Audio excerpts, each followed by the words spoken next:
At the root of it is the belief that we can change the world for the better. It's really the crux of the whole SSCI program. With the standard, one of the things that it compels you to do is to really question the purpose of your existence. Long-term financial success is greatly intertwined and linked with sustainable business practices. The future of finance lies not in numbers alone, but in nurturing values for people, for the planet, and for the prosperity of all. In today's world, sustainability is not just a choice, it is a necessity, a new way of thinking that calls every organization to act with purpose, innovate with conscience, and lead with integrity. In this dynamic landscape, sustainability certifications serve as a powerful catalyst for responsibility within organizations.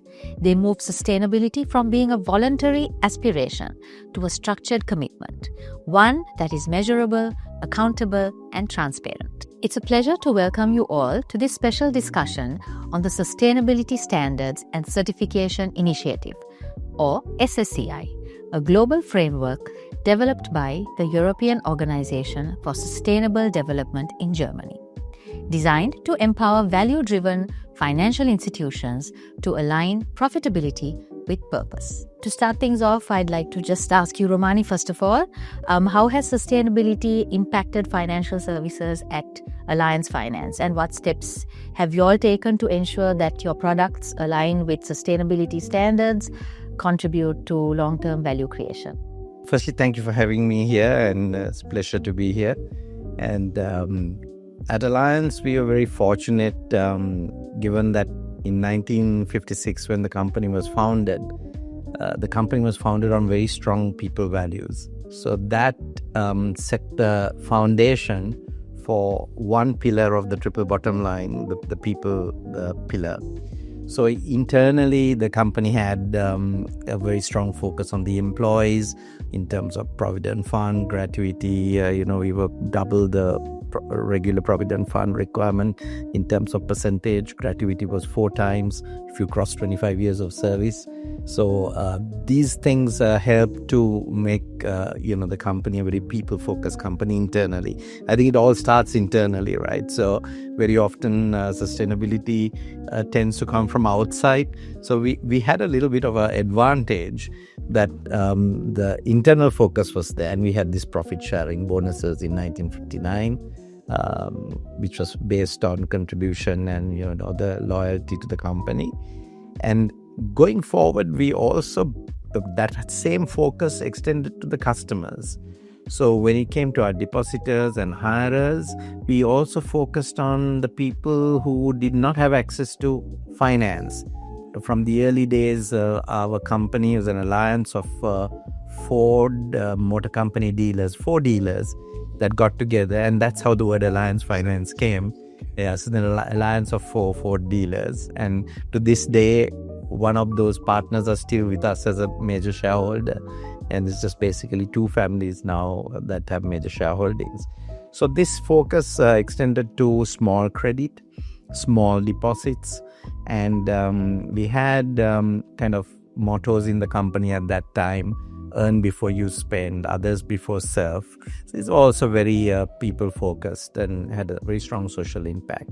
So fast forward to 2012, the environmental dimension was also, becoming very evident around the world, and people were, very conscious about it. And at that point, I was also looking for ways to kind of integrate the values of our founders into some kind of a framework that would help these values to endure and grow and prosper, and to have everything focused through those values.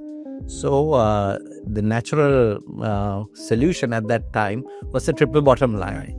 So the people side was all there, the profit angle was there in the business anyway, and so we brought in the environmental dimension in 2012, and we formally announced that we would be Sri Lanka's first triple bottom line financial institution in the banking and finance space. So we changed our old colonial type logo. We have a slightly more modern AFC representing the 3 colors and the 3 pillars. And then we started kind of actively driving it into the business more consciously. Earlier, I would say it was more subconsciously. I mean, it's a good value, and it just flowed into the business. But what we felt was the company had grown to a point where external stakeholders were getting more and more involved in the company, and if we were not careful, the founders' values could get diluted and kind of disappear over time. With outside outside of the family, you have people coming into management, and so we wanted to create a framework where whoever came into the company, there's a very strong focus that they would have to fit into to work in the company. So that's how this happened, and that was 3 years, I think, before the United Nations came up with the Sustainable Development Goals. So we had a running start from 1956. So then from that point, we also came across this whole issue of doing annual reports to report on impact, and then the focus on competitions, winning awards. So we also got kind of sucked into this whole thing, right? And before we knew what, we were GRI, we were acquiring these skill sets, we were annual reports started getting thicker and thicker, and then we started winning more and more awards. And somewhere around about 3-4 years in this game, we realized that we were not really focused on increasing impact like our founders were, but we were focused on reporting stuff for the sake of winning awards and recognition. And it was kind of going into divergent directions. So we felt that there wasn't a proper framework, and the guidelines that were there is like a whole alphabet soup of guidelines, right? So you really don't know which to go with. And globally also, there was never a harmonization until fairly recently that they recognized this as a problem. So we really were looking at that point to get into a framework that would really drive the triple bottom line into the business products and services more aggressively, rather than just reporting. Even the awards, at a certain point, we realized that we didn't even know why we won the award. Even I wouldn't know, right? And when my employees also didn't know, I realized that we are definitely on the wrong track, right? So there's tons of data, you hardly read them, and you have this thing, the analysis paralysis. There's a lot of data, but what are you doing on the ground, right? What did you do last year, and what are you doing differently this year to improve that impact socially and environmentally? So then we were going for this conference in Karlsruhe, the Global Sustainable Finance Conference from 2011 or 12. And we started, aligning ourselves with that global community. And there's a lot of thought leadership on sustainability coming from many different parts of the world. And interestingly, they were the countries that came there were developing countries, not developed countries. So the sharing of views and the problems were very similar, and that was very interesting for us because we also came from a developing country. And around 2017, the USD decided to build the world's first certifiable, measurable standard for value-driven financial institutions for sustainability, holistic sustainability, with the social and environment pillars brought in. So we were co-opted and invited to join the building of the standard, and we were one of 4 institutions, and we got involved in giving inputs from both an industry perspective and a geographic perspective from South Asia. So the others were 2 from Africa, 1 from the Asia Pacific region, and they had 4 different types of financial institutions: a development bank, a commercial bank, a non-bank, and a microfinance. So the standard was built globally with the inputs over a period of 2 years. We contributed and we got ourselves certified. Now, this standard really is the game changer. It has made us focus on our products, services, and the impact it has on the environment and customers, and to make every effort to increase that impact year on year. So it's really the shift in focus from a compliance mindset, which is very investor-led, to a internally driven, program that brings sustainability and sustainable finance from a very spontaneous manner from within the organization. So really, that's the SSCI framework, and that's how we got into it. And that has been really the creator of real sustainable value for us in a very measured and holistic way, where we're really getting the results as we develop and mature in the framework. Dilshan, could you tell us a little bit about what made you and the team at First Capital adopt sustainability as a core principle within our capital market strategy? Thank you, Deshani, and it's good to be here. I think at the root of it is the belief that we can change the world for the better. I think that's really why we are involved in all of this. And to complement to that is the realization that as a business we've made, that long-term financial success is greatly intertwined and linked with sustainable business practices. And I think Romani mentioned a few maybe mistakes that a lot of businesses went through in the early stage of adopting sustainable business practices, which was a tick the box sort of a effect that, okay, everyone is doing this, so I will do this, I'll do it for PR. But I think that's changed over the years now to really look at impact, right? So it's not conforming to a reporting standard or what everyone else sort of does from a PR perspective. It's really looking at impact you make on the business. At First Capital, our vision, as you know, is to improve the lives of all Sri Lankans through financial solutions.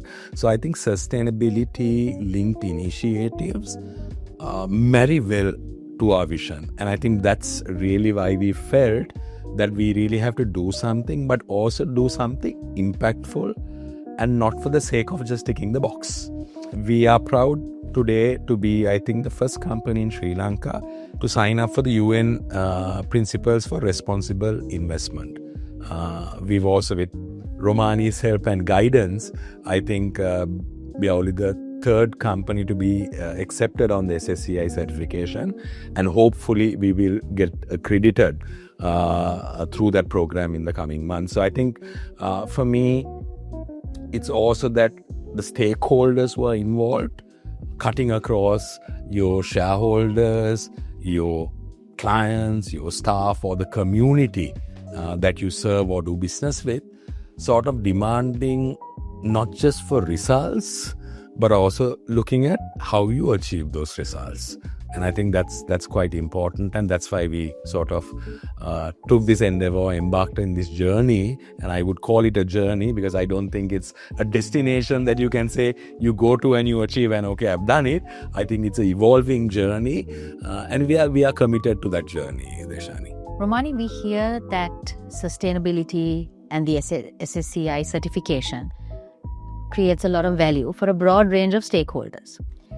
In your perspective, how do these initiatives benefit your key stakeholders, the shareholders, your clients, your investors, the public at large, maybe other communities that you all touch?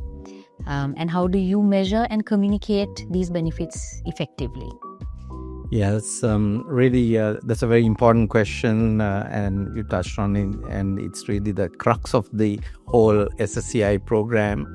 And with the standard, one of the things that it compels you to do is to really question the purpose of your existence. So it all starts with a very powerful purpose statement.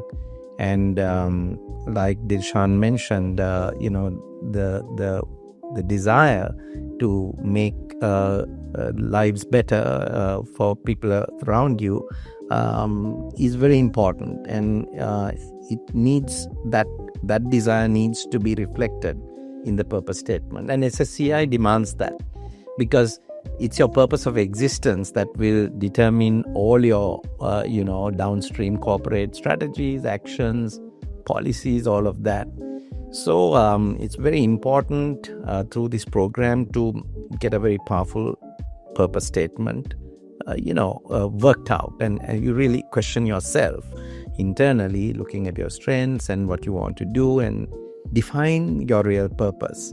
So that's what we went through when we got certified, and we found that to be really a very compelling process where we were able to look at ourselves internally and see how is it that we want to make lives better for others through finance. As that was really on our minds, exactly what Deshan mentioned. And we went through a process of engaging 1,800 employees with an independent consultant using Zoom for those who were not present physically. And over a period of 2 days, we distilled everybody's thoughts into one purpose statement, and we decided that we existed to make the world a better place for others through sustainable finance. So our purpose statement is to make the world a better place through sustainable finance. And by the word world, we don't necessarily mean out of Sri Lanka. The person's world, is what we refer to. And that became the purpose statement. And SSCI has a very straightforward, cut and dry process to define that. From that purpose statement comes your high impact goals. What type of impact are you trying to drive through this purpose of existence? So very often in companies, the vision remains a very airy-fairy thing. It's a nice statement, but people don't relate that to your corporate plan. In SSCI, it's completely very structured. The purpose statement has to be linked with evidence to high impact goals. And the high impact goals need to be linked to your corporate strategy and plans and your business results and outcomes. So it's a very simple process of alignment that they've focused on. Once you get that alignment right, and they question that part very intensely to make sure that they have evidence of that alignment. Once you have that alignment in place, the rest almost happens automatically because you have the three main things in place: the vision or the purpose, you have a high impact goals, and that has sustainability integrated. So that's really how the value is created, because once you have a very powerful purpose of existence and they translate to high impact goals, and those translate to business strategies and outcomes, you find all of the stakeholders covered, right from the shareholders to the community, to the environment, your employees. And SSCI in particular has a special program for stakeholder management. So Dilshan, tell us, in the investment sector, how do you balance long-term sustainable objectives with the need to also achieve competitive financial returns? Sure. So I think, Deshan, the starting point is to understand, to realize that these two aren't at conflict. These two objectives have to be complementing each other. And I think if you build a framework, whether it's for investment or whether it's for any other business, that looks at long-term financial success coming through sustainable initiatives, and you marry the two, you shouldn't have a problem. Also, like I said before, I think all stakeholders are demanding, it's not just return, but how you really deliver that return. And one thing we did at First Capital, and I'll give you as an example, we run unit trust funds or mutual funds, as unit trusts are known in this part of the world. And we have a balanced fund, an equity fund that invests in equity. We have exclusion list. So we exclude alcohol, tobacco, butchery. We don't have too many counters listed on the CSC, which is arms ammunition, but the conventional exclusion list. So we don't invest in shares that actually do that. Our fund is the best performing fund over the last 5 years with a CAGR of 35% on the ASPI, going through a crisis period. So we've had bad years, but we've also had good years. 5-year return at 35% has beaten every other mutual fund investing in equity. So I think that itself sort of is the proof of the pudding that you really don't need to sort of have unsustainable business practices purely to generate exorbitant profits. And I think as long as the principles are, the foundations are laid, and you then have the proper processes, systems, and some of these certifications like the SSCI will give us that, a global standard to benchmark ourselves against and conform to. I think you can achieve both these objectives, and it's never in conflict. I believe it could be devised to be complementing of each other.